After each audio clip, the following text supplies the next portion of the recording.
ناظرین،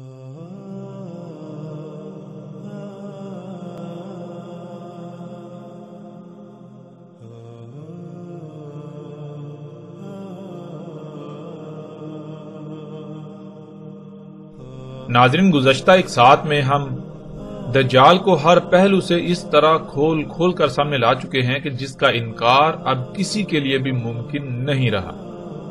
یہاں تک کہ وہ لوگ جن کا عقیدہ و نظریہ یہ تھا کہ دجال کا ذکر قرآن میں کہیں بھی نہیں، یوں کچھ لوگ دجال کا سرے سے انکار کر دیتے رہے، اور اکثریت اس عقیدے و نظریے کا فائدہ یوں حاصل کرتی رہی کہ روایات کی من پسند تشریحات کر کے اپنی مرضی کے مطابق دجال کا حلیہ بنا کر اکثریت کو اسے ماننے پر مجبور کرتی رہی۔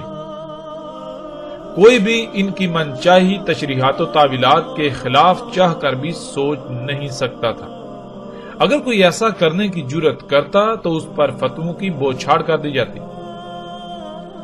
لیکن اب ان دونوں طبقوں کی حقیقت بالکل کھل کر سامنے آ چکی ہے، کیونکہ ہم نے نہ صرف یہ بات ہر پہلو سے سامنے لائی کہ قرآن تو سارے کا سارا صرف دجال سے ہی متنبع کر رہا ہے، اور قرآن سے دجال کو بالکل کھول کر رکھ دیا، بلکہ اس کے علاوہ روایات سے بھی دجال کو ہر پہلو سے کھول کھول کر رکھ دیا، جس سے نہ صرف قرآن کی غیر معمولی حقانیت کا کھل کر اظہار ہوتا ہے، بلکہ محمد رسول اللہ صلی اللہ علیہ وآلہ وسلم کی ایسے تصدیق ہوتی ہے کہ ان کی ذات پر اعتراضات اٹھانے والے منہ چھپانے کے قابل بھی نہ رہیں، کہ آج کے حالات و واقعات کا 14 صدیاں قبل اس طرح کھول کھول کر ذکر کیا جیسے کوئی آنکھوں دیکھا حال بیان کر رہا ہو۔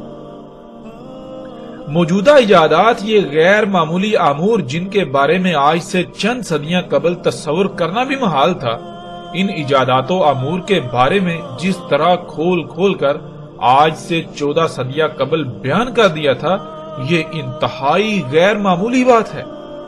ایسا کوئی بھی عام شخص نہیں کر سکتا، وہ اس کا تصور تک بھی نہیں کر سکتا تھا۔ آج اگر محمد علیہ السلام کے بڑے سے بڑے دشمن کے سامنے بھی اس دعوت کو رکھا جائے، ان حقائق کو رکھا جائے کہ دیکھو محمد علیہ السلام نے آج جو کچھ ہو رہا ہے اس کے بارے میں اس وقت یعنی آج سے 14 صدیاں قبل کس طرح کھول کھول کر بیان کر دیا تھا جیسے کہ آنکھوں دیکھا حال ہو، تو ایسے شخص کے پاس سوائے محمد علیہ السلام کی تصدیق کے اور کوئی چارہ نہیں رہے گا۔ دنیا کا کوئی بھی شخص محمد علیہ السلام کی ذات پر یا قرآن پر انگلی تک نہیں اٹھا سکے گا۔ ناظرین، آج ایک بڑی تعداد میں ایسا طبقہ موجود ہے جو خود کو دین کا ٹھیکیدار سمجھتا اور کہلواتا ہے۔ وہ لوگ قرآن اور محمد رسول اللہ صلی اللہ علیہ وآلہ وسلم کے الفاظ کی روشنی میں اتنا سب کچھ واضح ہو جانے کے باوجود بھی ماننے کو تیار ہی نہیں، صرف اس لیے کہ ان کی دکانداریاں بند نہ ہو جائیں، اور جن اونچی اونچی مسندوں پر بیٹھ کر انسانیت کو دونوں ہاتھوں سے لوٹ رہے ہیں، ان کا استحصال کر رہے ہیں، دین کی خدمت کے نام پر عیاشیوں میں مصروف ہیں، جو اپنے ہاتھ سے ایک لقمہ بھی کما کر کھانا پسند نہیں کرتے، صرف اس لیے لوگوں کو حق سے روک رہے ہیں کہ کہیں ان کی دکانداری بند نہ ہو جائے، اور الٹا لوگ اس بارے میں سوالات نہ کرنا شروع ہو جائیں ان سے، جن کے جوابات اس طبقے کے پاس نہیں ہیں۔ ان کے پاس دلیل ایک بھی نہیں سوائے جھوٹ اور دجل کی بنیاد پر محض ضد، حسد، بغض اور دشمنی میں طرح طرح کی سازشوں سے کام لے رہے ہیں، الفاظ کے ہیر پھیر سے اور طرح طرح سے لوگوں کو حق سے روکنے کے علاوہ اور کام نہیں ان کے پاس۔ لیکن ہم اس طبقے کو یہ بتا دیتے ہیں کہ ہم حق کو بالکل کھول کھول کر رکھیں گے، خواہ کچھ بھی ہو جائے، ہمیں اس کی پرواہ نہیں ہے۔ ناظرین، دجال پر قرآن اور محمد رسول اللہ صلی اللہ علیہ وآلہ وسلم کے الفاظ کی روشنی میں کھل کر بات ہو چکی، مزید بھی بات کریں گے آئندہ ایک ساتھ میں، لیکن فی الحال ہم اس موضوع پر بات کریں گے کہ دجال مکہ و مدینہ میں داخل نہیں ہو سکے گا۔ جیسا کہ ہم پچھلی ایک ساتھ میں یہ بات کئی بار کر چکے ہیں کہ عربی دنیا کی واحد ایسی زبان ہے جس کا ترجمہ دنیا کی کسی بھی زبان میں ممکن نہیں ہے۔ ترجمہ کہتے ہیں کسی بھی زبان کا دوسری زبان میں متبادل لفظ۔ دنیا میں کوئی ایک بھی ایسی زبان نہیں ہے جو مکمل عربی کے متبادل کے طور پر اپنا وجود رکھتی ہو۔ اس لیے قرآن یا پہلے ادوار کی اصل خالص عربی کا ترجمہ کسی بھی صورت ممکن نہیں ہے۔ اگر ایسا کیا جائے گا تو اس سے سوائے گمراہی و جہالت کے کچھ ہاتھ نہیں آئے گا، اور دنیا و آخرت میں سوائے خسارے اور پچھتاوے کے کچھ حاصل نہیں ہوگا۔ ہاں، البتہ عربی کے معنی ضرور بیان کیے جا سکتے ہیں، اور یہ بات یاد رکھیے کہ معنی ترجمے کو نہیں کہا جاتا، بلکہ معنی کسی لفظ کو بیان کرنے، مطلب یہ کہ اس کو کھولنے کے لیے استعمال کیے جانے والے الفاظ کے مجموعے کو کہا جاتا ہے۔ اور یہی وجہ ہے کہ اللہ سبحانہ و تعالیٰ نے قرآن کو عربی میں اتارا۔ عربی فطرت کی زبان ہے، نہ کہ محض الفاظ پر مشتمل ان چند سطور یا محاوروں کا نام ہے جس کی بنیاد پر انسان ایک دوسرے سے مخاطب ہوں، ان کو جانے پہچانے یا پھر زندگی گزارنے کے لیے ایک دوسرے سے بات کر سکیں۔ ایسا ہرگز نہیں ہے۔ عربی ایسی زبان نہیں ہے، بلکہ عربی فطرت کی زبان ہے۔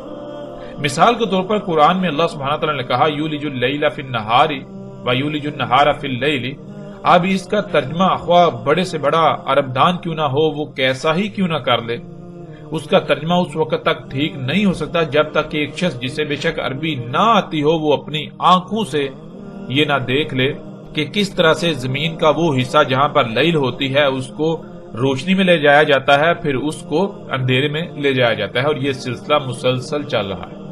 اب جو شخص بے شک اسے عربی نہ آتی ہو، وہ چائنیز بولتا ہو، جانتا ہو، عربی سے بالکل واقف نہ ہو، اگر وہ یہ منظر اپنی آنکھوں سے دیکھ لیتا ہے، یا اگر غور و فکر کر کے کائنات میں اللہ کی آیات میں غور و فکر کر کے یہ جان لیتا ہے کہ دن اور رات کس طرح ہو رہے ہیں، تو دنیا کا بڑے سے بڑا عرب دان بھی اس کے سامنے آ جائے، وہ یولج کو کچھ بھی معنی کرے، وہ معنی ناقابل قبول ہوں گے۔ اس کے برعکس وہی بات تسلیم کی جائے گی کہ جو ایک غیر عرب نے اپنی آنکھوں سے دیکھی، اب دل کی آنکھوں سے دیکھی، جس نے غور و فکر کیا اور اس کے اوپر حقیقت کھل گئی، اسے پتا چل گیا کہ یولجو کسے کہتے ہیں۔ بالکل اسی طرح ناظرین، جب تک آپ غور و فکر نہیں کریں گے اللہ کی آیات میں، کائنات میں غور و فکر نہیں کریں گے، تب تک آپ کے اوپر حقیقت واضح نہیں ہوگی۔ اگر آپ ترجمے کی بنیاد پر دین کو یا کسی بھی شے کو سمجھنے کی کوشش کریں گے تو تراجم آپ کو اصل نقطے یا حقیقت تک نہیں پہنچائیں گے، بلکہ حقیقت تک پہنچنے کے لیے لازم ہے کہ آپ غور و فکر کریں، اور اللہ سبحانہ تعالیٰ نے قرآن میں بار بار اسی کا حکم دیا کہ غور و فکر کرو، غور و فکر کرو، غور و فکر کرو۔ جو غور و فکر کرتے ہیں وہ اللہ کے قانون میں حیا ہیں، زندہ ہیں، اور جو غور و فکر نہیں کرتے وہ اللہ کے قانون میں اموات ہیں، مردہ ہیں، وہ قبروں میں ہیں۔ اللہ سبحانہ و تعالیٰ انہیں ایک مقام پر اندھے قرار دیتے ہیں، دوسرے مقام پر چوپائے قرار دیتے ہیں، چوپایوں سے بھی بدتر قرار دیتے ہیں، تیسرے مقام پر اللہ سبحانہ و تعالیٰ انہیں اموات قرار دیتے ہیں کہ وہ حیا ہے ہی نہیں، چوتھے مقام پر اللہ سبحانہ و تعالیٰ انہی لوگوں کو قبروں میں قرار دیتے ہیں۔ اب آپ کن میں اپنا شمار چاہتے ہیں، یہ فیصلہ، یہ اختیار آپ کے ہاتھ میں ہے۔ بہرحال یہ وہ وجہ تھی جس وجہ سے اللہ سبحانہ و تعالیٰ نے قرآن کو عربی میں نازل کیا۔ اس بات کو ذہن میں رکھتے ہوئے ہم آگے بڑھیں گے۔ یہ بات ہم نے اس لیے کی کیونکہ جس موضوع پر ہم بات کرنے جا رہے ہیں اس پر بات کرنے سے پہلے اس بات کا ذہن میں ہونا بہت ضروری ہے۔ اگر اس بات کو ہم ملحوظ خاطر نہیں رکھیں گے تو ہم حقیقت کو نہیں جان پائیں گے، پھر سوائے گمراہی کے، جہالت کے کچھ ہاتھ نہیں آئے گا۔ دجال کے بارے میں محمد رسول اللہ صلی اللہ علیہ وآلہ وسلم نے کہا تھا کہ وہ مکہ و مدینہ میں داخل نہیں ہو سکے گا۔ بعض روایات میں 4 مقامات کا ذکر ہے، جن میں مکہ، مدینہ، بیت المقدس اور مسجد طور کا ذکر ہے۔ بہرحال جیسے جیسے ہم آگے بڑھیں گے تو ہم ہر موضوع پر بات کریں گے، لیکن اس وقت ہم بات کریں گے کہ رسول اللہ صلی اللہ علیہ وآلہ وسلم نے کہا تھا کہ دجال مکہ و مدینہ میں داخل نہیں ہو سکے گا۔ تو سب سے پہلے ہم بات کریں گے کہ دجال مدینہ میں داخل نہیں ہو سکے گا۔ بہت سارے لوگوں کا یہ سوال ہے کہ اگر دجال یہی ایجادات ہیں، یہ ٹیکنالوجی ہے، یہ مشینیں ہیں، یہ اشیاء ہیں، تو پھر یہ سب کچھ تو مکہ و مدینہ میں موجود ہے، یہ سب کچھ تو مدینہ میں موجود ہے۔ حالانکہ رسول اللہ صلی اللہ علیہ وآلہ وسلم نے یہ کہا تھا کہ دجال مدینہ میں داخل نہیں ہو سکے گا۔ اس لیے اگر یہ سب کچھ دجال ہے تو یہ مدینہ میں داخل کیسے ہو سکتا ہے؟ اگر وہاں یہ سب کچھ موجود ہے تو اس کا مطلب یہ ہے کہ یہ دجال نہیں ہو سکتا، یا پھر اگر یہی دجال ہے تو پھر یہ واضح کیا جائے کہ ایسا کیوں کر ہوا کہ دجال مدینہ میں داخل ہو گیا۔ ناظرین، محمد رسول اللہ صلی اللہ علیہ وآلہ وسلم کے ان الفاظ کو عربی پر عبور نہ ہونے یا عربی کی حقیقت سے ناواقفیت کی وجہ سے ایسے استعمال کیا جانے لگا کہ دنیا میں انسانوں کی اکثریت گمراہی کا سودا کر بیٹھی، یعنی کہ پوری دنیا میں لفظ مدینہ کو ایک بستی سے منسوب کر کے ایسے پھیلا دیا گیا کہ کسی کو حقیقت کا علم ہی نہیں کہ مدینہ کسے کہتے ہیں۔ مدینہ عربی کا لفظ ہے، مدینہ کسے کہتے ہیں کسی کو اس کا علم ہی نہیں۔ ناظرین، دنیا میں ایک کہاوت بولی جاتی ہے کہ جھوٹ اتنا بولو کہ تمہیں خود کو بھی شک ہونے لگے کہ کہیں جو تم بول رہے ہو وہ سچ ہی تو نہیں۔ اس محاورے کی حقیقت یہ ہے کہ جب آپ نے ایک غلط بات کو لوگوں کے اذہان میں راسخ کرنا ہو تو اس کے لیے دلائل کا ہونا ضروری نہیں ہے، بلکہ اس بات کا زیادہ سے زیادہ عام کیا جانا ضروری ہے۔ جب بات اکثریت کی زبان پر آ جائے گی تو لوگ خود بخود اسے تسلیم کر لیں گے، دلیل کی طرف ان کی توجہ ہی نہیں جائے گی، کیونکہ اکثریت کے مان لینے یا کہنے کی وجہ سے کوئی بھی دلیل کی ضرورت محسوس ہی نہیں کرے گا، اور اکثریت کا کہنا، اکثریت کا مان لینا یا اکثریت کے الفاظ ہی بذات خود دلیل بن جائے گا۔ پھر جب کبھی اس کے مقابلے میں سچ سامنے آ بھی جائے تو لوگ سچ کو ہر طرح کی دلیل ہونے کے باوجود بھی تسلیم کرنے کی بجائے آگے سے یہی جواب دیں گے کہ یہ بات تو ہم نے پہلے کبھی سنی ہی نہیں، اور اکثریت اس کے برعکس وہی کہتی ہے جو پہلے سے ہم اس بارے میں رائے یا نظریہ رکھتے ہیں۔ یوں سچ کی خود بخود موت ہو جائے گی اور سچ بیان کرنے والوں کو سخت سے سخت حالات کا اور سخت سے سخت رد عمل کا سامنا کرنا پڑے گا۔ سچ بیان کرنے والے کو الٹا دنیا نہ صرف تحقیر کا نشانہ بنائے گی، حقارت کی نگاہ سے دیکھے گی، بلکہ ہر ممکن حد تک تہمت و ملامت کا نشانہ بنائے گی۔ ہر کسی کا یہی جواب ہوگا کہ پہلے کیا ہر کوئی غلط تھا؟ جو ہمارے آباء و اجداد، ہمارے علماء اس کے برعکس آج تک ہمیں بتاتے رہے، آج تک ہمیں سکھاتے رہے، جو آج تک ہم سنتے رہے، کیا وہ سب کے سب غلط ٹھہرے اور اکیلے تم صحیح؟ یہ کیسے ہو سکتا ہے؟ یعنی وہی بات کہ سچ کے لیے خواہ کتنے ہی دلائل کیوں نہ دیے جائیں، کتنے ہی دلائل سے سچ کو سامنے کیوں نہ لے آیا جائے، اسی جواب کا سامنا کرنا پڑے گا کہ پہلے آج تک کیا سب غلط تھے اور اکیلے تم سچے؟ آج تک کسی کو سمجھ نہیں ہے اور آج تمہیں سمجھ آ گئی۔ اس بات سے بالکل غافل کہ ہر شے کا، ہر کام کا ایک وقت ہوتا ہے اور اللہ سبحانہ و تعالی وقت سے پہلے کوئی کام نہیں کرتا۔ ناظرین، بالکل یہی دین اسلام کے ساتھ بھی کیا گیا اور جو ہمارا موضوع ہے وہ بھی اسی کا شکار بنا دیا گیا۔ رسول اللہ صلی اللہ علیہ وآلہ وسلم نے کہا کہ دجال مدینہ میں داخل نہیں ہوگا، تو خود کو علماء کہلانے والے طبقے نے عربی کے لفظ مدینہ کے ایک ایسی بستی سے منسوب کیا کہ پوری دنیا کے انسان اس بات کو بھول گئے کہ مدینہ کسے کہتے ہیں۔ ہر کسی کے سامنے مدینہ سے مراد وہی بستی ہے جسے آج لوگ مدینہ کہتے ہیں، حالانکہ حقیقت اس کے بالکل برعکس ہے۔ حقیقت کیا ہے؟ ہم اسے اللہ سبحانہ و تعالیٰ سے سوال کرتے ہیں اور اللہ سبحانہ و تعالیٰ اپنے کلام قرآن کے ذریعے اس کا کھول کھول کر جواب دیتے ہیں۔ ناظرین، مدینہ سے مراد کیا ہے یا مدینہ کسے کہتے ہیں؟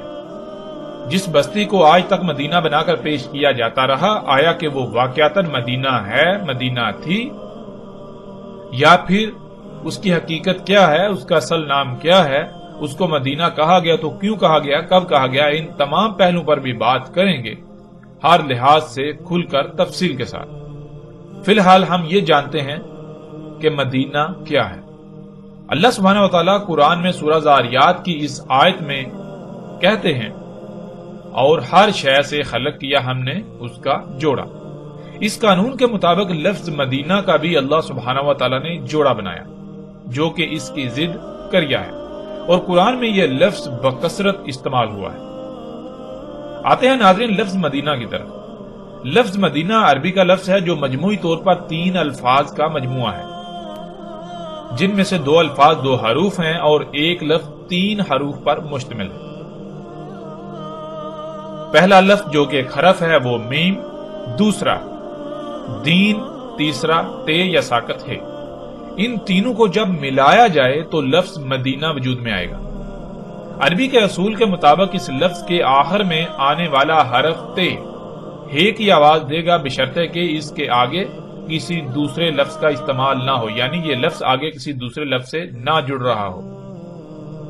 یعنی اگر تے کسی ایسے لفظ کے آخر میں استعمال کیا جائے جس کے آگے کوئی دوسرا لفظ نہ ہو تو تے ساکت ہو جائے گی، یوں پیچھے محض ہے رہ جائے گی اور اسی کی آواز دے گی۔ جیسے مثال کے طور پر صرف اسی لفظ کو لے لیں، لفظ مدینہ یا المدینہ، جب اس کو لکھا جائے گا تو اس کو اس طرح لکھا جائے گا جیسے آپ سکرین پر دیکھ رہے ہیں، یعنی اس کے آخر میں تے کو لکھا جائے گا، لیکن جب اس کو پڑھا جائے گا تو تے ساکت ہو جائے گی، صرف ہے کی آواز سے پڑھا جائے گا۔ جب اسے پڑھا جائے گا تو تے ہے کی آواز دے گی، اور اگر آگے کسی دوسرے لفظ کے ساتھ جڑ رہا ہو تو پھر تے ساکت نہیں بلکہ تے ہی پڑھا جائے گا۔ مثال کے طور پر جیسے آپ سکرین پر دیکھ رہے ہیں لفظ مدینہ المکرمہ،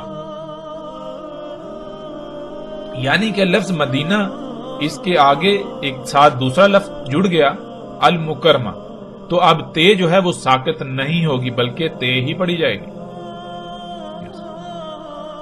اب آتے ہیں لفظ مدینہ کے معنی کی طرف۔ جیسا کہ ہم پہلے ہی بیان کر چکے ہیں کہ لفظ مدینہ میم، دین اور تے یا ساکت تے یعنی ہے سے مل کر بنا ہے، تو اس میں اصل لفظ دین ہے۔ یوں سب سے پہلے ہم پر فرض ہے کہ اس لفظ کو سمجھیں، ورنہ ہم لفظ مدینہ کو نہیں سمجھ پائیں گے۔ ناظرین، عربی کا یہ اصول ہے کہ جب بھی کسی لفظ کے شروع میں میم استعمال ہوتا ہے، اگر وہ لفظ کے اصل حروف میں سے نہیں ہے، یعنی الگ سے ساتھ میں استعمال کیا گیا ہے، الگ سے ساتھ میں جڑ رہا ہے، تو میم موجودگی کے اظہار کے لیے استعمال ہوتا ہے۔ یعنی جب بھی کسی لفظ کے شروع میں میم استعمال ہوتا ہے تو میم موجودگی کے، کسی شے کی موجودگی کے اظہار کے لیے استعمال کیا جاتا ہے۔ میم کسی شے کی موجودگی کا اظہار کرتا ہے، پھر آگے اصل لفظ آ جاتا ہے۔ پھر اسی طرح عربی کا اصول ہے کہ ہے جو ہے وہ اشارے کے لیے استعمال ہوتا ہے، ہے کا جو حرف ہے وہ اشارے کے لیے استعمال ہوتا ہے، اور تے جو ہے وہ براہ راست جو عوامل ہوتے ہیں ان کے لیے استعمال ہوتا ہے، یعنی کہ وہ کون سی شے ہے جس کی طرف اشارہ کیا جا رہا ہے، براہ راست جب اس کا ذکر کرنا ہو تو ہے نہیں بلکہ تے کا استعمال ہوگا۔ تو ناظرین، اس لفظ میں جو اصل لفظ ہے دین۔ دین کے شروع میں میم استعمال ہوا اور اس کے آخر میں ہے استعمال ہوا۔ میم کسی بھی لفظ کے جب شروع میں استعمال ہوتا ہے تو میم موجودگی کا اظہار کرتا ہے۔ اب میم سے مراد کیا ہے؟ میم سے مراد ہے موجودگی کا اظہار، یعنی کچھ موجود ہے۔ کیا موجود ہے؟ آگے لفظ آ جاتا ہے دین۔ جب ان دونوں الفاظ کو ملایا جائے گا تو لفظ بنے گا مدین۔ مدین کے معنی بنیں گے کہ دین موجود ہے۔ اب دین کہاں موجود ہے اس طرف اشارہ کرنا ضروری ہے، یعنی اب سوال یہ پیدا ہوتا ہے کہ دین کہاں موجود ہے؟ تو جہاں دین موجود ہے اس طرف اشارہ کرنے کے لیے آگے ہے کا استعمال کیا جاتا ہے، یعنی آگے ہے جب آئے گی تو یہ لفظ بن جائے گا مدینہ، یعنی کسی طرف اشارہ کیا جا رہا ہے اور کہا جا رہا ہے کہ یہاں دین موجود ہے۔ اب وہ کون سی جگہ ہے، کون سا خطہ ہے، اگر اس کا نام بتانا ہے یعنی براہ راست اس کا ذکر کرنا ہے تو ہے کی بجائے تے کا استعمال ہوگا، یعنی پھر مدینہ نہیں بلکہ مدینہ المکرمہ یا مدینہ آگے جو بھی وہ ہوگا اس کا نام استعمال کیا جائے گا۔ اگر نام موجود نہیں ہے تو پھر محض اشارے کے لیے تے نہیں بلکہ ہے استعمال کیا جائے گا۔ اب ناظرین، ہم پر سب سے پہلے یہ فرض ہے کہ ہم لفظ دین کو سمجھیں۔ جب تک ہم لفظ دین کو نہیں سمجھ سکیں گے تب تک ہم مدینہ کو نہیں سمجھ سکیں گے۔ دین کیا ہے؟ جب بھی کسی سے سوال کیا جائے تو فوراً یہی جواب ملے گا کہ دین اسلام ہے۔ اور اسلام کیا ہے؟ اس کے لیے پوری دنیا میں پھر انسانوں کے نزدیک ایک خاص نظریہ ہے، ایک عقیدہ ہے کہ باقی مذاہب کی طرح ایک دائرہ ہے جس میں ایک کلمے کے اقرار سے داخل ہونے کا رستہ ہے اور باہر نکلنے کا کوئی رستہ نہیں، یعنی آج پوری دنیا جسے اسلام کا نام دیتی اور پکارتی ہے۔ ہم اس پر تو فی الحال بات نہیں کریں گے، گزشتہ ایک ساتھ میں بھی اس پر مختصراً بات ہو چکی، بلکہ ہم لوگوں کے ان عقائد و نظریات کو ایک طرف رکھتے ہوئے اللہ سبحانہ و تعالیٰ سے اس کا سوال کریں گے اور اللہ سبحانہ و تعالیٰ اپنے کلام قرآن سے اس کا کھل کر جواب دیں گے۔ جب ہم اللہ سبحانہ و تعالیٰ سے یہ سوال کریں کہ دین کیا ہے تو اللہ سبحانہ و تعالیٰ قرآن میں بالکل صراحت کے ساتھ اس بات کا جواب دے دیتے ہیں کہ دین کیا ہے۔ سورہ روم کی آیت نمبر 30 میں اللہ سبحانہ و تعالیٰ کہتے ہیں، پس قائم ہو جا، پس قائم کر اپنے روح کو، تیرا جو روح ہے اسے ہر طرف سے کاٹ کر، تیرا جو روح ہے اسے ہر طرف سے کاٹ کر، ہر طرف سے کاٹ کر بالکل یکسو یک روح ہو جا دین کے لیے، یک روح ہو کر دین کے لیے قائم ہو جا۔ پھر دین کیا ہے؟ اللہ سبحانہ و تعالیٰ اس کا جواب دیتے ہیں، فطرت اللہ، اللہ کی فطرت تھی۔ دین کیا ہے؟ دین وہ فطرت تھی، اللہ کی فطرت۔ کون سی فطرت؟ اس کا بھی اللہ سبحانہ و تعالیٰ آگے جواب دیتے ہیں، اللاتی فطر الناس علیہا، وہ فطرت جس پر اللہ سبحانہ و تعالیٰ نے انسانوں کو فاطر کیا۔ یعنی کہ فطرت کیا ہے؟ فطرت کو اگر جاننا ہے تو غور کرو، پیچھے جاؤ، جب انسانوں کی بنیاد رکھی، جب انسانوں کو دنیا میں لے کر آئے تو اس وقت دنیا کس حالت میں تھی، دنیا میں کیا تھا، کیسا تھا؟ یعنی کہ فطرت کہتے ہیں جس طرح جیسا اللہ سبحانہ و تعالیٰ نے خلق کیا بغیر کسی رائے برابر بھی تبدیلی کے، بالکل ویسے کا ویسا۔ جیسے اللہ سبحانہ تعالیٰ نے انسانوں کو خلق کیا، تمام مخلوقات کو خلق کیا، جیسی ضروریات اللہ سبحانہ تعالیٰ نے خلق کی تھیں ان میں کسی قسم کی کوئی بھی رد و بدل نہ ہو، ویسے کی ویسے ہی رہنے دی جائیں، ویسے کی ویسے ہی ہوں، اور انہی سے اپنی ضروریات کو پورا کیا جائے، انہی پر ڈٹا جائے، انہی پر توکل کیا جائے۔ یہ ہے فطرت، یہ ہے دین۔ پھر آگے اللہ سبحانہ تعالیٰ کہتے ہیں، لا تبدیل لخالق اللہ، کہ نہیں ہے تبدیلی، تبدیلی کی متحمل ہے ہی نہیں اللہ کی خلق، اللہ کی خلق کے لیے تبدیلی ہے ہی نہیں، یعنی اللہ سبحانہ تعالیٰ نے اپنی خلق کے لیے تبدیلی رکھی نہیں۔ جیسا اللہ سبحانہ تعالیٰ نے خلق کر دیا، اگر اس میں رائے برابر بھی تبدیلی کی جائے گی تو پھر خرابیاں ہوں گی، جس کے پھر رد عمل میں تباہیوں کا سامنا کرنا پڑے گا، سب کچھ درہم برہم ہو جائے گا۔ پھر آگے اللہ سبحانہ تعالیٰ کہتے ہیں، ذالک دین القیم ولکن اکثر الناس لا یعلمون، وہ تھا دین، وہ ہے دین کہ جس پر قائم ہونا ہے۔ یعنی دین کیا ہے؟ دین یہ ہے کہ ہر طرف سے کٹ کر، ہر طرف سے کٹ کر فطرت کے اوپر قائم ہونا ہے، فطرت کے اوپر کوئی مصنوعی شے نہیں ہونی چاہیے، اللہ کی مخلوقات میں چھیڑ چھاڑ نہیں کرنی، جیسا اللہ سبحانہ تعالیٰ نے خلق کیا ویسا ہی ہونا چاہیے۔ جو اللہ تعالیٰ نے آپ کی حد لگا دی، جو دائرہ لگا دیا، جیسے باقی مخلوقات اپنے اپنے مقام، اپنے اپنے دائرے کے اندر رہتی ہوئی اپنی اپنی ذمہ داری کو پورا کر رہی ہیں، بالکل اسی طرح تم نے بھی سب کچھ ویسے کا ویسے رہنے دینا ہے۔ جو اللہ سبحانہ نے تمہارے لیے دائرہ لگایا، جو مقام رکھا، اسی مقام پر رہتے ہوئے، اسی دائرے میں رہتے ہوئے اپنی ذمہ داری کو پورا کرنا ہے اور زندگی گزارنی ہے، یہ ہے دین۔ اور اللہ سبحانہ تعالیٰ کہتے ہیں، انسانوں کی اکثریت جو بھولے ہوئے ہیں، یہ جو انسان ہیں، ان کی اکثریت کو اس کا علم ہی نہیں۔ کیوں؟ اس کا بھی اللہ سبحانہ تعالیٰ جواب دے دیتے ہیں۔ جب لفظ یعلمون، لا یعلمون کہتے ہیں تو پیچھے جو یا استعمال ہوتا ہے، اس کا معنی کیا ہے؟ اس کے خود ہی آ جاتی ہے، یعنی کہ انسانوں کی اکثریت غور و فکر ہی نہیں کرتی، جس وجہ سے انہیں اس بات کا علم ہی نہیں کہ دین کیا ہے۔ پھر وہ جو اور لوگ جو ہے وہ دین جو ان کے سامنے بنا کر پیش کرتے ہیں، انسانیوں کی اکثریت جو ہے پھر اسی کے پیچھے چلتی رہتی ہے اور اسے ہی دین سمجھ رہتی ہے، جس کا دین کے ساتھ کوئی تعلق نہیں۔ تو یہ تھا ناظرین دین۔ ناظرین دین کیا ہے ہم نے جان لیا، دین کہتے ہیں فطرت کو، دین ہے فطرت۔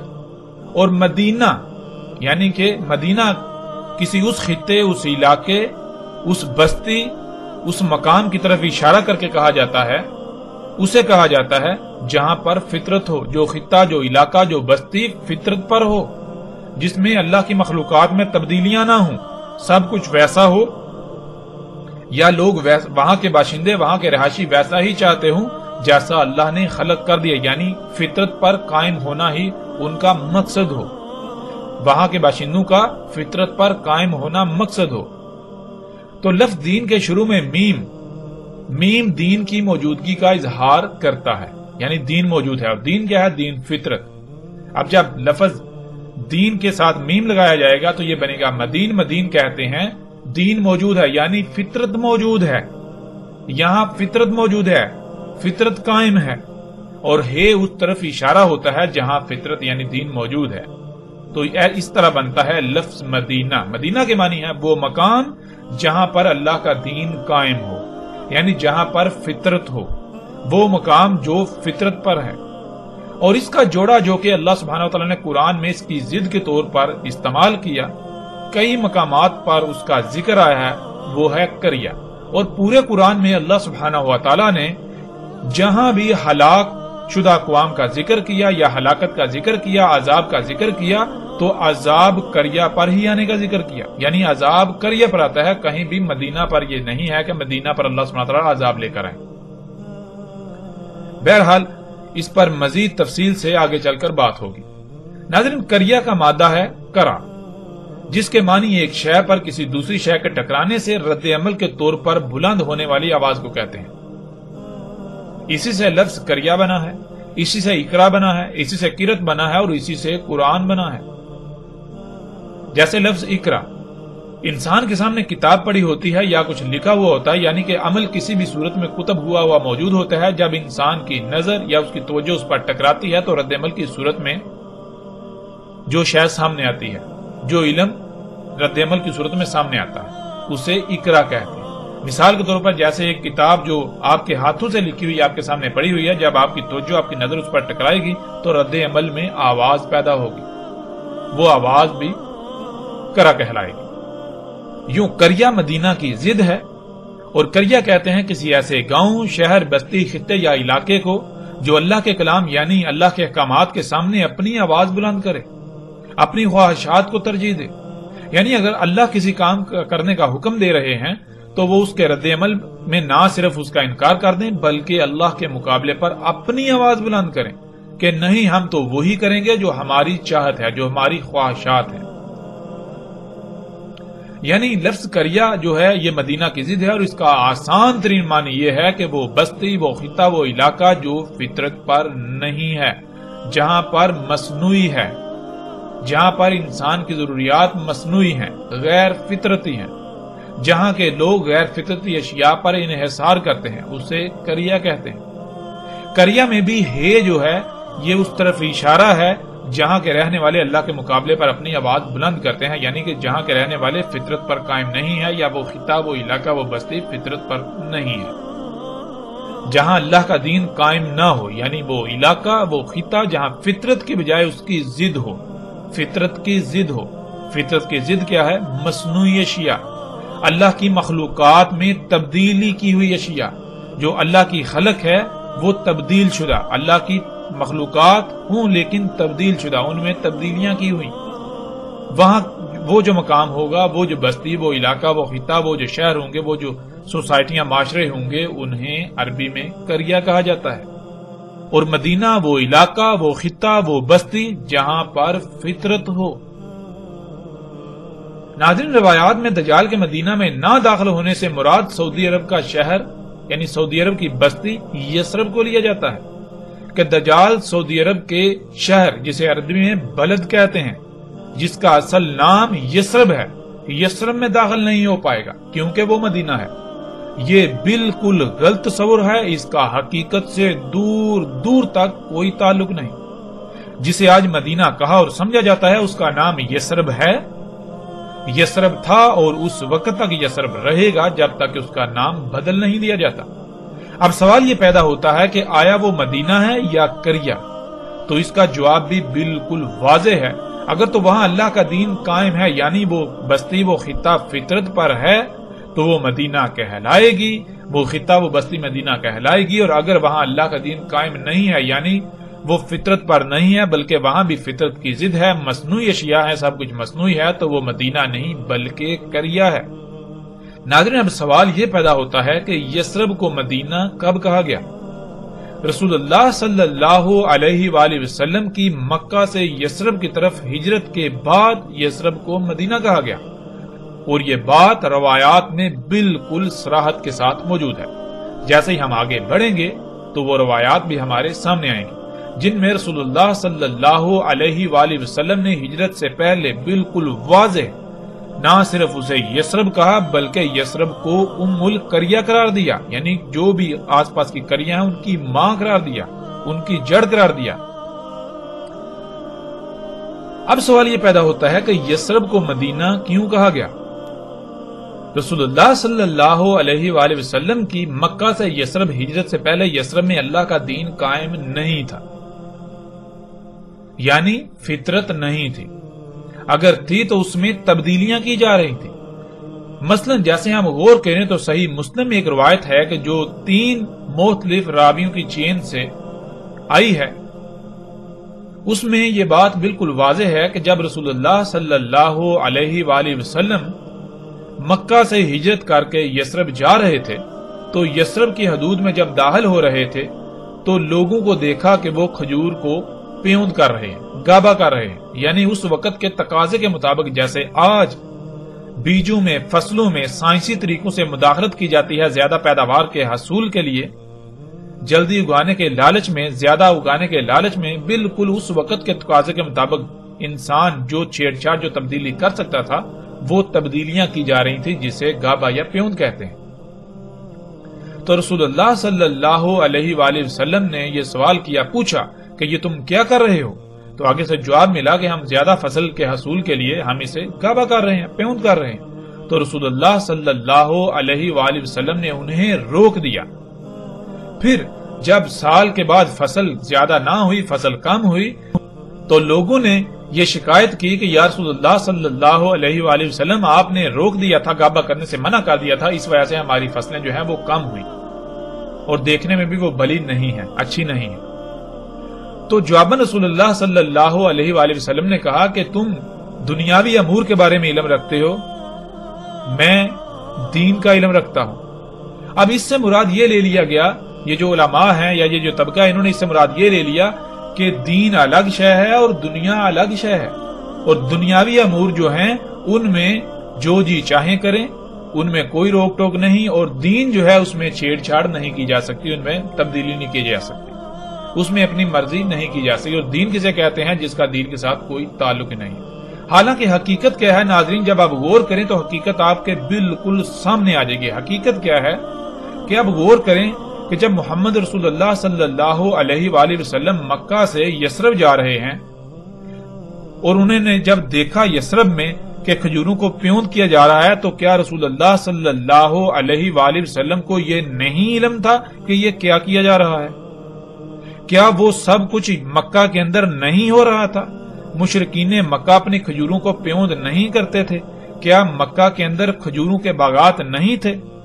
مکہ کے اندر بھی کھجوروں کے باغات تھے، وہاں وسیع پیمانے پر نہ صرف کھجوروں کے باغات تھے بلکہ ان کو پیوند بھی کیا جاتا تھا، ان کو گابا کیا جاتا تھا، ان میں مداخلت کی جاتی تھی۔ لیکن وہاں محمد علیہ السلام نے ان کو نہیں روکا، کیوں؟ وہاں ان کا عمل دخل نہیں ہے۔ رسول اللہ صلی اللہ علیہ وآلہ وسلم کو علم ہے گابا کیا ہوتا ہے، ان کو پتا ہے، علم ہے کہ یہ اللہ کی خلق میں تبدیلی کی جا رہی ہے، چھیڑ چھاڑ کی جا رہی ہے، مداخلت کی جا رہی ہے۔ جب وہ یثرب میں داخل ہو رہے ہیں تو انہوں نے اس لیے نہیں پوچھا کہ انہیں علم نہیں ہے کہ یہ کیا کر رہے ہیں، اس لیے ان سے پوچھا یعنی کہ پتا چل یہ کیا کریں، نہیں، رسول اللہ صلی اللہ علیہ وآلہ وسلم کو یہ علم تھا یہ کیا جا رہا ہے، یعنی یہ فطرت میں تبدیلی کر رہے ہیں، یہ اللہ کی خلق میں تبدیلی کر رہے ہیں۔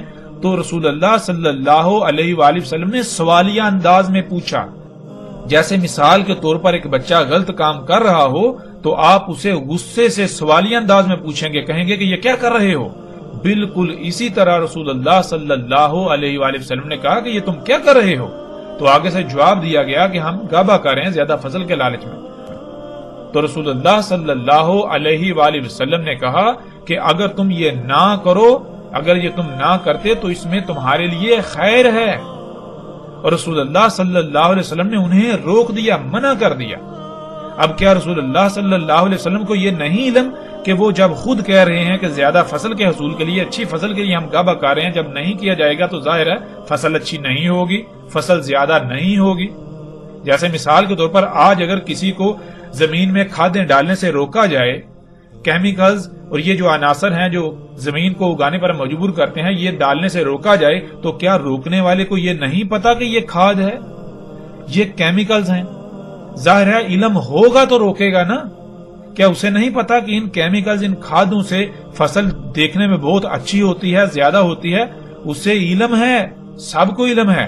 ہاں اگر وہ روک رہا ہے تو اس لیے روک رہا ہے کہ تم اللہ کی خلق میں تبدیلی کر رہے ہو۔ جب تم اللہ کی خلق میں تبدیلی کرو گے تو پھر یہ فصل کھانے والوں کو بیماریاں لاحق ہوں گی، یعنی کہ جو اللہ نے توازن قائم کیا وہ توازن بگڑ جائے گا۔ اللہ نے تمہیں خلق کیا ہے، اللہ نے انسانوں کو خلق کیا ہے، اللہ نے بشر کو خلق کیا ہے، تمام مخلوقات کو اللہ نے خلق کیا ہے، تو اللہ ہی کو علم ہے کہ ان کے لیے کیا فائدہ مند ہے اور کیا نقصان دہ ہے۔ اس لیے اللہ بھول نہیں گیا تھا، اللہ نے سب کے لیے جو کچھ جیسا خلق کرنا تھا وہ بالکل پرفیکٹ بہترین خلق کیا، جیسی جس کی ضرورت تھی ویسا ہی خلق کیا۔ اب اگر تم اس میں تبدیلی کرو گے تو جان لو اللہ نے ہر شے میں توازن قائم کیا، میزان قائم کیا۔ اگر تم چھیڑ چھاڑ کرو گے، تبدیلی کرو گے تو وہ توازن بگڑ جائے گا، میزان بگڑ جائے گا، میزان میں خسارہ ہوگا، پھر جس سے تباہیاں آئیں گی، خرابیاں ہوں گی، جسے آپ بیماریاں کہتے ہیں۔ جیسے زمین کا توازن بگاڑا تو زلزلے، طوفان، یہ سب کچھ ہو رہا ہے۔ تو رسول اللہ صلی اللہ علیہ وآلہ وسلم کو علم تھا کہ یہ گھابہ کر رہے ہیں، اور وہ خود کہہ رہے ہیں کہ زیادہ فصل اور اچھی فصل کے لالچ میں۔ تو جب ظاہر ہے اس لیے کر رہے ہیں، گھابہ نہیں کیا جائے گا تو ظاہر ہے فصل اچھی نہیں ہوگی، فصل زیادہ نہیں ہوگی، یعنی دیکھنے میں اچھی نہیں ہوگی، لیکن اس کا جو وہ اندرونی پہلو ہے وہ پرفیکٹ ہوگا، وہ بہت زبردست ہوگا۔ اس کے کھانے یعنی اس فصل کے کھانے سے کوئی آپ کو بیماری لاحق نہیں ہوگی، کوئی خرابی لاحق نہیں ہوگی، آپ کے جسم میں جو توازن ہے وہ نہیں بگڑے گا۔ اس لیے رسول اللہ صلی اللہ علیہ وآلہ وسلم نے منع کیا تھا۔ اور پھر ناظرین تاریخ گواہ ہے کہ اس کے بعد کوئی بندہ یہ ثابت نہیں کر سکتا کہ رسول اللہ صلی اللہ علیہ وآلہ وسلم کی موجودگی میں یا ان کے بعد کھجوروں کو گھابہ کیا گیا ہو، یعنی فصلوں کو پیوند کیا گیا ہو، ان میں مداخلت کی گئی ہو۔ یعنی اگر رسول اللہ صلی اللہ علیہ وسلم نے یہ کہا کہ تم دنیا کے امور کے بارے میں بہتر جانتے ہو اور میں دین کے بارے میں، مطلب یہ کہ دین الگ ہے، دنیا الگ ہے، تم دنیاوی معاملات کے بارے میں جانتے ہو، تم جو جی چاہے کرتے رہو، دنیاوی امور میں مجھ سے صرف دین کی بات لیا کرو، اگر یہ مطلب تھا تو پھر اس کے بعد لوگوں کو گھابہ کرنا چاہیے تھا، لوگوں کو فصلوں کو پیوند کرنا چاہیے تھا۔ لیکن جب ہم تاریخ اٹھا کر دیکھیں تو ہمیں کوئی ایسی شے ملتی ہی نہیں، اور کیسے مل سکتی ہے کہ جبکہ قرآن میں اللہ سبحانہ وتعالیٰ خود کہہ رہے ہیں کہ دین کیا ہے؟ دین ہے فطرت، فطرت کو قائم کرنا ہے، فطرت پر قائم ہونا ہے، فطرت میں چھیڑ چھاڑ، اس میں تبدیلی نہیں کرنی۔ تو جب فطرت میں تبدیلی کی جائے گی تو کیا وہ دین نہیں؟ کیا وہ دین میں تبدیلی نہیں کی جا رہی؟ جب دین ہے ہی فطرت تو فطرت میں تبدیلی، دین میں تبدیلی، فطرت ہی تو دین ہے۔ بہرحال ناظرین ہم اس موضوع پر الگ سے تفصیل سے بات کریں گے، لیکن اب ہم بڑھتے ہیں آگے۔ وہ یہ کہ اس وقت رسول اللہ صلی اللہ علیہ وآلہ وسلم نے جب مکہ سے یثرب کی طرف ہجرت کی تو یثرب میں بھی یہی کچھ ہو رہا تھا۔ کیوں؟ کیونکہ یثرب اس وقت تک قریہ تھی، اور جیسے ہم آگے بڑھیں گے تو رسول اللہ صلی اللہ علیہ وآلہ وسلم کے الفاظ میں ہمیں یہ بالکل واضح مل جائے گا کہ رسول اللہ صلی اللہ علیہ وآلہ وسلم نے ہجرت سے پہلے یثرب کو قریہ کہا۔ یثرب قریہ تھی، یعنی وہاں فطرت نہیں تھی، فطرت میں اس وقت کے تقاضے کے مطابق چھیڑ چھاڑ، مداخلت کی جا رہی تھی۔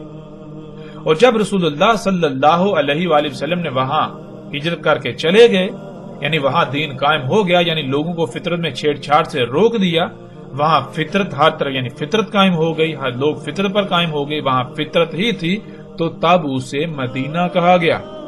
لیکن اس کا مطلب ہرگز یہ نہیں ہے کہ اس کا نام تبدیل کر دیا گیا، بلکہ اس کا نام جو تھا وہی ہے اور اس وقت تک رہے گا جب تک اس کا نام تبدیل نہیں کیا جاتا، یعنی کہ اس کا نام یثرب ہے، یثرب تھا، یثرب ہے، اور یثرب اس وقت تک رہے گا جب تک کہ یثرب تبدیل نہیں کیا دیا جاتا۔ ناظرین مدینہ یا قریہ یہ نام نہیں ہے بلکہ یہ اسما ہے۔ اسے ہم ایک مثال سے سمجھ لیتے ہیں۔ مثال کے طور پر آپ کا ایک بیٹا ہو، بھائی ہو، یا آپ کا کوئی عزیز رشتہ دار ہو جس کا نام عمران ہو۔ اب اگر تو وہ اللہ کی غلامی کرے گا تو وہ مومن یا مسلم کہلائے گا، یعنی جو احکامات اللہ دیتا ہے ان کو تسلیم کر کے ان کے آگے سرنڈر کرے گا، ان کے اوپر عمل کرے گا تو وہ مومن یا مسلم کہلائے گا۔ اور اگر وہ اللہ کے علاوہ کسی اور کی غلامی کرے گا تو وہ مومن نہیں، مسلم نہیں، بلکہ مشرک و کافر کہلائے گا، مشرک کہلائے گا۔ یعنی ایک انسان، ایک بشر جس کا نام عمران ہے، لوگ اسے عمران کے نام سے جانتے پہچانتے ہیں، اگر تو وہ اللہ کے دین پر قائم ہے تو وہ مومن یا مسلم کہلائے گا، اور اگر وہ اللہ کے دین پر قائم نہیں تو وہ مشرک و کافر کہلائے گا۔ ناظرین، اب لفظ مومن یا مسلم یا پھر مشرک و کافر یہ نام نہیں ہے۔ نام یعنی عربی میں نام کو کہتے ہیں کنیت، کنی یا لقب، بلکہ یہ اسماء ہے۔ اسماء یعنی اسم سے، اسم کہتے ہیں صفات کو، صفت کردار کو، خصوصیات و صلاحیتوں کو۔ تو مومن و مشرک یہ اسماء ہیں، یعنی کہ یہ کردار ہے جس کے اندر یہ صلاحیتیں، یہ صفات پائی جائیں گی، اسے مومن کہا جائے گا، خواہ اس کو دنیا کسی بھی نام سے جانتی پہچانتی ہو، کسی بھی لفظ سے جانتی پہچانتی ہو۔ اب ناظرین، مثال کے طور پر ایک شخص ہے، وہ اللہ کی غلامی نہیں کرتا، وہ اللہ کے احکامات کا انکار کرتا ہے اور اللہ کے ساتھ شرک کرتا ہے، یعنی اپنی خواہشات کی اتباع کرتا ہے، اوروں کی غلامی کرتا ہے، تو بے شک دنیا، پوری کی پوری دنیا اسے مومن کے نام سے، مومن کے لفظ سے جانتی پہچانتی ہو، اسے پکارتی ہو، وہ اللہ کے قانون میں مومن نہیں ہو سکتا۔ مومن اس کا لقب ہے، اس کی کنیت ہے، مومن اس کا اسم نہیں ہے۔ جیسے اللہ ہے، اس ذات کا جو لقب ہے وہ اللہ ہے، اور باقی جو ہیں اس کے اسماء ہیں، جیسے الرزاق، خالق، خالق جو ہے اسم ہے، خالق خلق کرنے کی صلاحیت ہونا، خلق کرنے والا۔ اسی طرح آپ دیکھیں کہ قرآن میں آیا اللہ احسن الخالقین، تو دیکھیں قرآن میں خالقین یہ جمع کا صیغہ ہے، یعنی ایک سے زائد خالق، اللہ ان میں احسن ہے۔ اب کیا آپ دیکھتے ہیں، غور کریں، کیا دنیا میں کیا انسانوں کے نام خالق ہیں؟ یعنی اس کا نام بھی خالق ہے، اس کا نام بھی خالق ہے، اس کا نام بھی خالق ہے، اس کا نام بھی خالق ہے؟ نہیں، بلکہ نام تو مختلف ہیں۔ جیسے اللہ یعنی وہ ذات جو احسن الخالقین ہے، اسے ہم اللہ کہہ کر پکارتے ہیں، جانتے ہیں، پہچانتے ہیں۔ بالکل اسی طرح جو باقی خالق ہیں، خالقین ہیں اس ذات کے علاوہ، ان کو بھی کوئی عمران کے نام سے جانتا ہے، کوئی کسی نام کے سے جانتا ہے، کوئی رام کے نام سے، کوئی لکشمن کا نام سے، کوئی کسی نام سے، کوئی کسی نام سے۔ تو بالکل اسی طرح، یعنی کہ جیسے آپ کو بتایا کہ یہ جو مسلم اور مومن یا کافر مشرک یہ اسماء ہیں، اگر کسی کا نام بے شک مومن ہو لیکن وہ اللہ کی غلامی نہیں کر رہا، وہ اللہ کے ساتھ شرک کر رہا ہے، تو وہ مشرک ہے، اس کا اسم مشرک ہے، مومن اس کا لقب کہلائے گا۔ بالکل اسی طرح ایک بستی، ایک خطہ، ایک علاقہ، اگر وہاں فطرت قائم ہے تو وہ مدینہ ہے، اگر فطرت نہیں ہے، وہاں فطرت کی ضد ہے، تو وہ قریہ کہلائے گی، مدینہ کی ضد۔ دنیا میں صرف دو ہی طرح کے خطے ہیں، اور اللہ سبحانہ وتعالی نے قرآن میں بھی خطوں کی تقسیم صرف دو ہی طرح کی ہے، ایک مدینہ اور دوسرا قریہ۔ یعنی وہ خطے، وہ علاقے جہاں فطرت ہے، جو فطرت پر قائم ہے، انہیں اللہ سبحانہ وتعالی نے قرآن میں ہر جگہ پر مدینہ کہا، اور جہاں فطرت نہیں ہے، فطرت کی ضد ہے، اس وقت کے تقاضے کے مطابق فطرت میں چھیڑ چھاڑ تبدیلیاں کی جا رہی ہیں، اسے اللہ سبحانہ و تعالی نے قریہ کہا۔ اور قرآن میں آپ جگہ جگہ پر ایسی آیات دیکھ سکتے ہیں۔ اب ناظرین، دنیا میں کوئی بھی بستی ہو، اگر اس کو مدینہ کے نام سے جانا پہچانا جاتا ہو، یعنی مدینہ اس کا لقب ہو، اس کا نام رکھ دیا جائے، تو ضروری نہیں ہے کہ وہ مدینہ ہی ہے، یعنی کہ اس کا اسم بھی مدینہ ہے۔ جیسے ایک شخص، اس کو دنیا مومن کے نام سے جانتی پہچانتی ہے، لیکن حقیقتاً وہ مشرک ہے، تو وہ مومن نہیں، مومن اس کا لقب ہے۔ بالکل اسی طرح جسے آج تک مدینہ کہا جاتا رہا اور مدینہ کہا جاتا ہے، وہ مدینہ نہیں ہے۔ مدینہ اس کا لقب تو ہو سکتا ہے، مدینہ اس کا اسم نہیں ہے، اور نہ اسم ہو سکتا ہے۔ یعنی دیکھیں کیا اس میں دین موجود ہے، یعنی کہ وہ خطہ، وہ بستی کیا فطرت پر ہے؟ اگر تو وہ فطرت پر ہے تو وہ مدینہ کہلائے گی، اس کا اسم مدینہ ہے۔ اگر وہ فطرت پر نہیں ہے، وہاں فطرت کی ضد ہے، اللہ کی مخلوقات میں، اللہ کے خلق میں تبدیلیاں کی جا رہی ہیں، تو وہ قریہ ہے، وہ مدینہ نہیں ہو سکتا۔ اب ناظرین، اس کے باوجود، ان حقائق کے کھل جانے کے باوجود بھی اگر کوئی بازد رہے کہ نہیں، مدینہ صرف اور صرف یثرب ہی ہے، جو سعودی عرب میں واقع ہے، تو پھر لا تعداد سوالات پیدا ہوتے ہیں۔ مثلا قرآن میں مجموعی طور پر 14 مقامات پر لفظ مدینہ کا استعمال ہوا، اور ان 14 مقامات کو آپ سکرین پر دیکھ سکتے ہیں۔ ان میں سورہ الاعراف کی آیت نمبر 123، سورہ توبہ کی آیت 110، سورہ توبہ کی آیت 120، سورہ یوسف کی آیت نمبر 30، سورہ الحجر کی آیت نمبر 67، سورہ الکہف کی آیت 19، سورہ الکہف کی آیت 82، سورہ نمل کی آیت نمبر 48، سورہ القصص کی آیت 15، سورہ القصص کی آیت 18، سورہ القصص کی آیت 20، سورہ الاحزاب کی آیت 60 اور سورہ المنافقون کی آیت نمبر 8 شامل ہے۔ ان تمام آیات کو آپ دیکھیں تو ان میں اللہ سبحانہ و تعالی نے لفظ مدینہ کا استعمال کیا ہے۔ ویسے تو ہم ان 14 کے 14 مقامات پر بات کر سکتے ہیں، لیکن اس سے ایک تو موضوع وسیع ہو جائے گا، اور دوسری بات یہ کہ سب مقامات پر بات کرنے کی ضرورت ہی نہیں ہے۔